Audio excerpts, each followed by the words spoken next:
Thank you so much, Your Excellency. We request you with the kind permission, Your Excellency, that you remain on stage kindly. Let's appreciate His Excellency. Kindly, ladies and gentlemen, tumpigie makofi tafadhali. Asanteni sana. Merci, Your Excellency.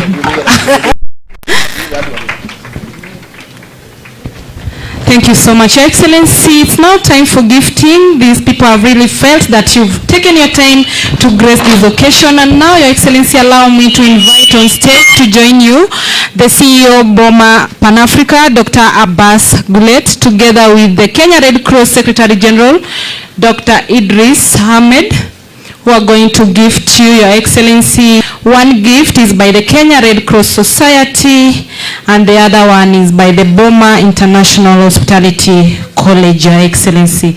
Dr. take it up. So, Your Excellency, this is the elephant, but this is the Red Cross elephant. A story is told of 4 blind men.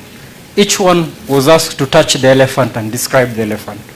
The one who touched the leg described the elephant as round and firm because he only touched the leg. That is the Red Cross. We are very firm when it comes to dealing with emergencies and supporting communities.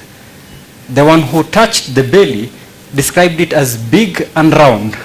That is the Red Cross. We are big in every part of this globe. The one who touched the ear described it as soft and tender. That is the Red Cross. We are soft, tender to people at risk. I present to you the Red Cross elephant. Let's appreciate them, ladies and gentlemen. Thank you so much, Dr. The next gift, kindly.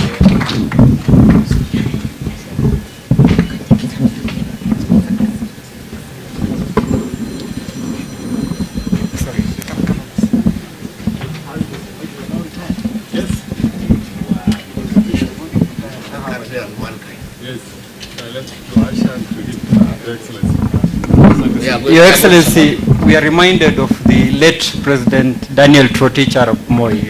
He said, a leader must have foresight like the giraffe. This is what we are hoping that you will have in providing leadership for us.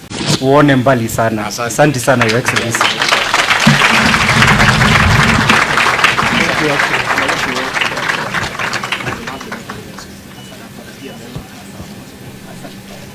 Thank you so much, Your Excellency. Tumpigie makofi tafadhali ya mwisho. Asante sana, Your Excellency. And right now, this great team is saying that dinner is now served. And we invite Daktari to take you over where we're going to serve the dinner.